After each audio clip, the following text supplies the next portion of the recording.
Welcome guys. நிஃப்டியோட technical analysis பார்த்துருவோம். நான் எடுத்திருக்கிறது 1 hour chart, 1 hour time frame. இந்த சார்ட்டில் பார்த்தீங்க அப்படின்னா மார்க்கெட்டு என்ன இருக்காங்கன்னா ஒரு சைட்வேஸில் இருக்கிறாங்க. அதுவும் வந்து ஒரு மந்த்லியோட சப்போர்ட்டில். ஓகேவா? இப்போ அது சப்போர்ட்டு ரெசிஸ்டன்ஸாகவும் இருந்தது. ஆக்சுவலாக இந்த இடத்துக்கிட்ட வந்து இந்த இதை வந்து க்ளோஸ் பண்ணிட்டாங்கன்னு சொல்லிட்டு என்ன நினச்சேன்னா, ஓகே மேலே போயிடுவாங்க அப்படின்னு நினச்சா, இப்போ மறுபடியும் என்ன ஆகுறாங்கன்னா கீழே வராங்க.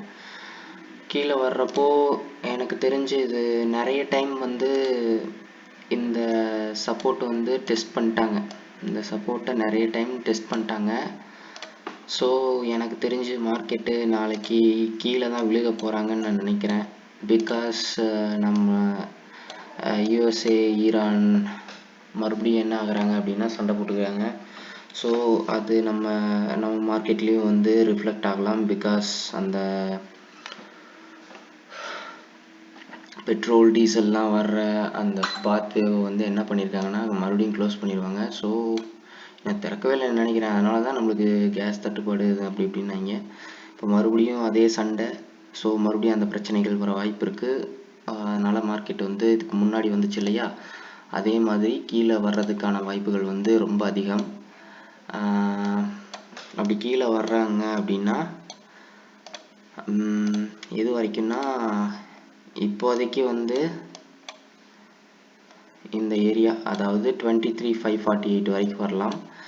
சப்போஸ் அதையும் தாண்டி பிரேக் வச்சாங்க அப்படின்னா 22,319 வரைக்கும் வரதுக்கு வாய்ப்பு இருக்குது. அதுக்கும் கீழே போகிறதுக்கு சான்சஸ் வந்து ரொம்ப அதிகம். பிகாஸ் குளோபல் டென்ஷன்ஸ்லாம் வந்து ஜியோ பொலிட்டிக்கல் டென்ஷன்ஸ்லாம் வந்து ரொம்ப ப்ரிடிக்ட் பண்ண முடியாத மாதிரி இருக்குது. சீஸ்ஃபயருங்கிறாங்க, மறுபடியும் சண்டை போட்டுக்கிறாங்க. ஸோ என்ன பண்ணலாம் அப்படின்னா பொறுத்திருந்து நம்மளுக்கு கன்ஃபர்மேஷன் கிடைச்சதுக்கப்புறம் வாங்கிக்கலாம். அடுத்து பேங்க் நிஃப்டி பார்த்தா, பேங்க் நிஃப்டியும் அதே கதை தான். ஆக்சுவலாக இங்கே புதுசாக ஒரு ஹையர் ஹை வந்து ஃபார்ம் பண்ணியிருக்கிறாங்க. பட் இந்த ஏரியா தான் வந்து இம்பார்ட்டண்ட்டான ஏரியா. இந்த இடத்துக்கிட்ட வந்து அவங்க என்ன பண்ணுறாங்க, ஒரு வேளை இங்கே வந்து ஏன்னா இது ஃபினான்ஷியல் சம்மந்தப்பட்டது தானே. ஸோ இங்கே இருந்துட்டு மறுபடியும் மேலே ஏறுறாங்க அப்படின்னா மார்க்கெட்டு வந்து ரேலி ஆகலாம். இல்லை அப்படின்னா கீழே நிறைய இடத்துல வந்து கேப் இருக்குது. அந்த கேப்ஸ் எல்லாம் ஃபில் பண்ணணுன்ற அவசியம் கிடையாது தான். பட் ஃபில் பண்ணுறதுக்கான கேப் ஃபில்லிங்க்கான வாய்ப்புகள் வந்து வரலாம். பிகாஸ் இந்த இடத்துக்கிட்டலாம் பார்த்தீங்கன்னா கேப் இருக்குது. ஓகேவா? எங்கன்னா 54, அரௌண்ட் 54,200ல். பேங்க் நிஃப்டியை பொறுத்த வரைக்கும் இதுதான் இப்போதைக்கு சொல்ல முடியும். ஓகேவா? அடுத்தது கோல்டுக்கு போவோம்.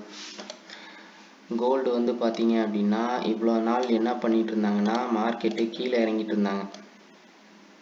கீழே நல்ல இறங்கிட்டு இருந்தாங்க. இப்போ வெள்ளிக்கிழமை என்ன ஆயிருக்கு அப்படின்னா லோவில் இருந்து ஒரு ஹையர் ஹை வச்சுருக்கிறாங்க. ஸோ இந்த மாதிரி மறுபடியும் என்ன ஆகும்னா ஹையர் ஹை வச்சாங்க அப்படின்னா இந்த ஏரியா இருக்கு இல்லையா, 4,170 to 4,220, இந்த சப்போர்ட், இந்த ஜோன் வந்து இதோட ஃபிபனாக்கி லெவல், இந்த 1 hour டைம் ஃப்ரேமோட ஃபிபனாக்கி லெவல். ஓகேவா? இப்போ இதில் பார்த்தோம் அப்படின்னா இந்த இடத்துக்கிட்ட வரணும். ஆக்சுவலாக என்ன ஆயிருக்கு அப்படின்னா இதுக்கு முன்னாடி இப்படி வந்திருக்காங்க. ஸோ இதோட ஃபிபனாக்கி லெவல் தான் இந்த ஏரியா. ஒரு வேளை இங்கே வந்து செல்லர்ஸ் வந்து பெருசாக மார்க்கெட்டை கீழே கொண்டு வரதுக்கு அவங்க ட்ரை பண்ணல அப்படின்னா இப்போது அந்த யூஎஸ், ஈரான் அவங்களும் ஃபைட் பண்ணிகிட்டு இருக்கிறாங்க. ஸோ கோல்டோட விலை ஏறுறதுக்கு வாய்ப்புகள் அதிகம். ஓகேவா? எதுவாக இருந்தாலும் கன்ஃபர்மேஷன் கிடைச்சதுக்கப்புறம் உள்ள ட்ரேடில் என்ட்ரி ஆகுங்க. இது வெறும் ப்ரெடிக்ஷன் தான். ஓகேவா? தேங்க்யூ.